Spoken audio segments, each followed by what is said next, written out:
네, 이제 네 번째 주제인 한국 증시 고질적 문제점이 만약 해결된다면 어떻게 될까? 입니다. 최근에 좀 좋은 긍정적인 소식들이 많이 들려오는 것 같아요. 첫 번째가 작년 말에 있었던 우리나라도 이제 의무 공개 매수 제도를 도입하려고 한다. 근데 이제 뭐 좀 의견 수렴 과정 거쳐서 2024년에 이르면 도입할 수 있을 것 같다. 이게 돼야지 이제 일반 주주들이 M&A 과정에서 피해를 안 봅니다.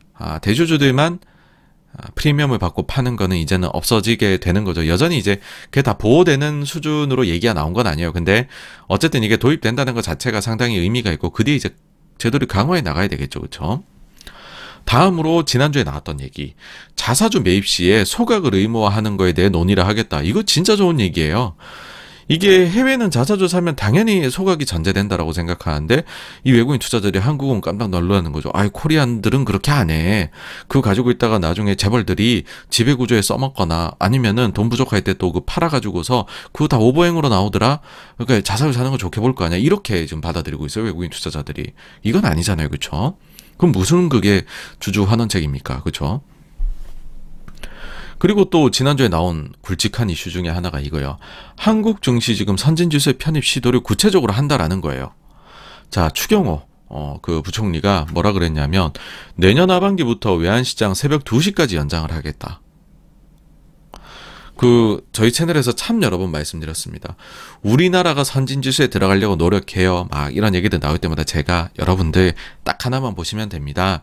한국 시장이요. 선진지수에 편입이 되려면 딱 하나만 바꾸면 되고 그거 우리나라가 바꾸기 정말 어려운데 그것만 바꾼다라고 얘기하면 그러면 믿어도 좋고요.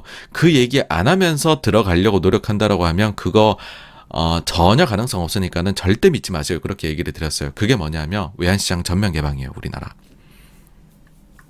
외환시장이 개방되지 않고서 선진지수는 편입이 안 됩니다. 근데 그 얘기를 한 거예요. 그래서 외환시장을 연장을 이렇게 길게 하겠다.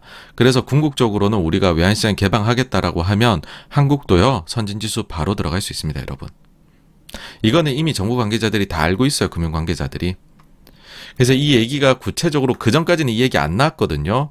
근데 지금 선진지수 들어가겠다라고 이야기한 사례 중에서 처음입니다. 제가 볼 때는.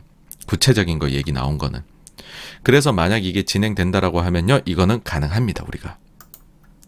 그러면 우리나라에 어떤 영향이 있냐. 조사에 따라 다르긴 한데 보수적으로 보는 데는 10조 정도 외국인 자금 들어올 거다. 좀 높게 보는 데는 60조 정도 들어올 거다. 이렇게 보고 있습니다. 그러니까 우리 증시에 좋은 거죠. 그리고 외환시장 개방을 하게 되면 채권도 선진시장에 편입이 돼버려요. 그러면은 이미 또 이날에 또 이런 이야기를 하셨어요. 세계국채지수 늦어도 9월에 편입. 이렇게. 네. 만약에 이렇게 돼버리면 우리나라 최근에 크레딧 마켓 좀 난리가 났었잖아요. 채권 시장이. 그거 안정화에 크게 기여가 되겠죠. 외국 자금 확 들어오게 되니까. 그러고 나서 보니까 되게 뜬금없는 얘기가 있었던 게 갑자기 떠올랐어요. 되게 뜬금없는 게 있었던 게. 작년 11월입니다. 골드만삭스에서 한국 증시를 매수로 의견을 상향하는 레포트가 나왔었죠. 그러면서 이유를 되는데 나눠보면 크게 이래요. 싸다. PBR이 엄청 싸더라. 과거 평균 한국 증시 역사적인 거랑 비교해도. 두 번째, 반도체 사이클이 2023년 중반에는 바닥을 칠 것 같은데 주가는 보통 선반영하더라. 미리 사야 된다.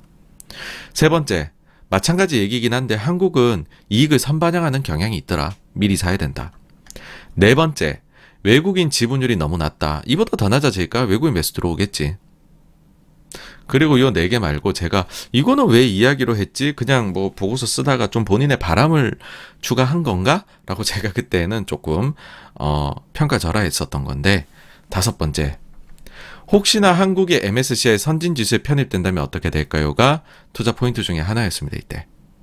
그렇게 된다면 한국 증시에 500에서 550달러가 유입될 것 같다. 60조죠.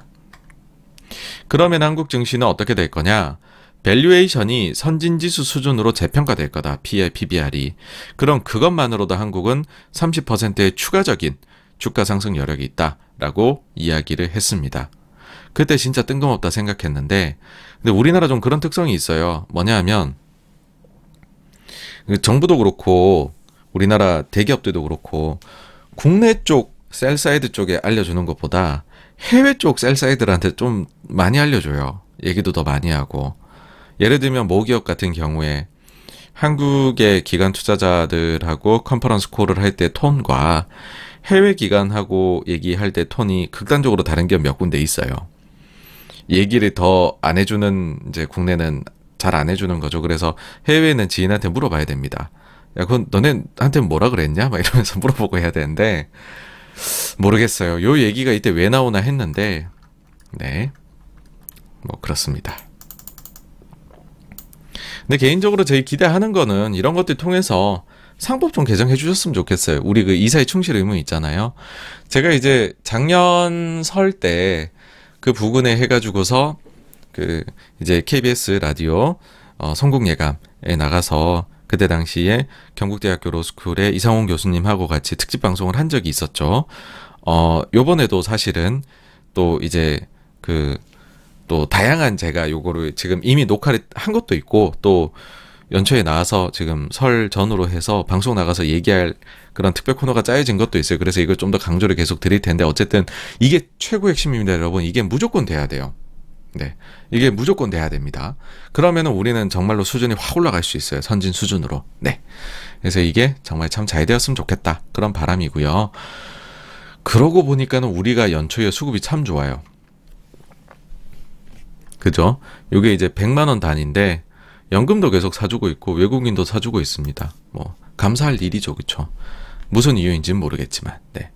어쨌든 제가 이제 텐서프라이즈 올해 낸 거에서 외국인이 올해 좀 순매수 해줬으면 했는데 뭐 요 정도에서만 잘 그냥 가주면은 하나는 좀 맞게 되는 거 아니냐, 네, 그런 생각이 듭니다. 네. 그래서 여기까지가요, 네 번째 주제에 대한 것이었고요. 다음으로 넘어가 보도록 하겠습니다.